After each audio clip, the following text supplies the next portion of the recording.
Mga mamis, naghahanap ba kayo ng pang-merienda idea? Masarap to ngayong palagi na lang umuulan at malamig ang panahon.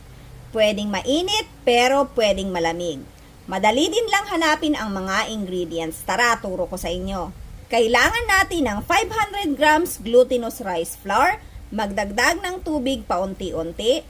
Mas maganda na haluin gamit ang mga kamay basta malinis.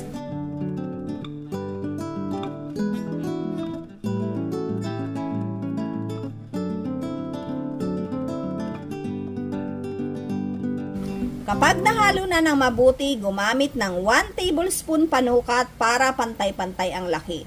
Bilugin at i-flat sa kamay. Repeat procedure hanggang maubos natin ang malagkit na giniling.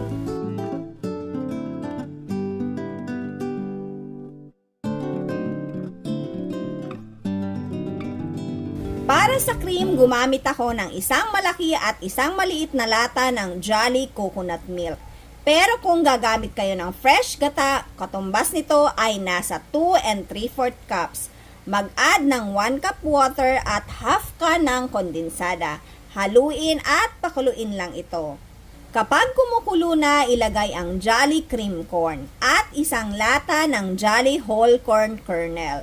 Isama ang sabaw pandagdag lasa. Hindi lang masarap ihalo sa lutong ulam ang Jolly Whole Corn Kernels, pati na din sa mga meriendang kagaya nito. Haluin at pakuluin at huwag kalimutang magdagdag ng asin pang-enhance ng lasa.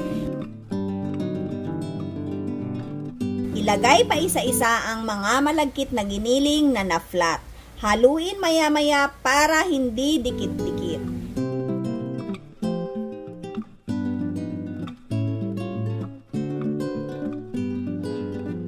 Hintayin lumutang ang palitaw saka idagdag ang toasted sesame seeds.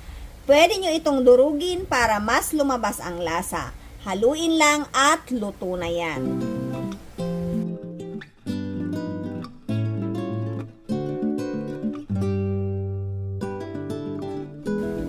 Sa ganitong maulan na panahon, ganito talaga ang masarap na merienda. Pwede rin itong negosyo idea. Ilagay nyo lang sa microwavable tubs. Nakapuno pala ako dito ng 11 tubs na may lamang 5 pieces palitaw. So marami din talaga kayong magagawa. Kaya kung gusto nyo ng ganitong merienda, try nyo na to. Thank you for watching and see you on my next video. Enjoy!